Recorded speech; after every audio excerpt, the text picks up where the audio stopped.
Ha, boyvachcha, shaharni sotib olgani keldingmi? Ey, pastga tush.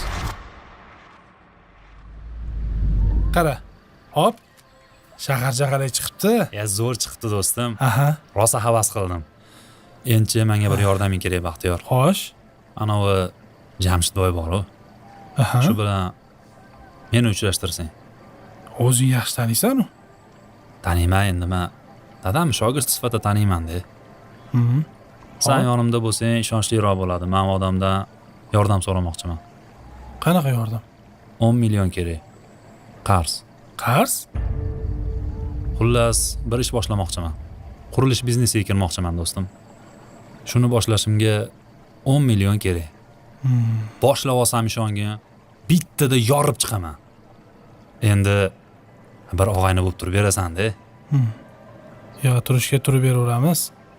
Lekin bir ish boshlash uchun qarz olib boshlash to'g'rimikin? Yana bir oltin qoida bor.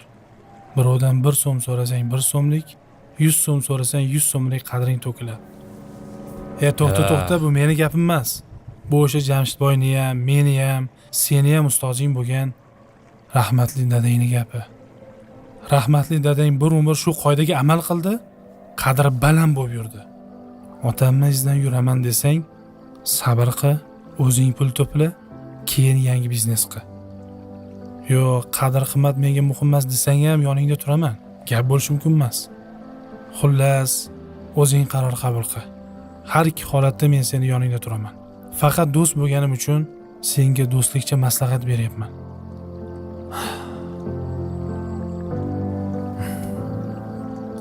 Rahmat do'stim. Tushunganingdan xursandman. Boringga shukr. Cho'mlamizmi? Hazillashma. Yiqilib ketmaylik yana. Lekinchi hozir mana bu yoqda yaxshi ovqatlanadigan joy bor. Buni ham o'zimiz ochganmiz. Bir chiroyli mehmon qilamiz. Gap yo'q, ochmagan narsang qolmasan ham. Eng muhim sirlarni ochdim hozir senga. Eng muhim unga amal qilsang bo'ldi. Bo'ldi. Albatta. Orqaga qaytamiz.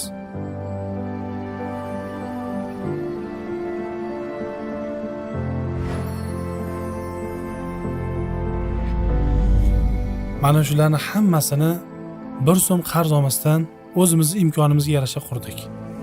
Senga ham shuni maslahat beraman, do'stim. Rahmat.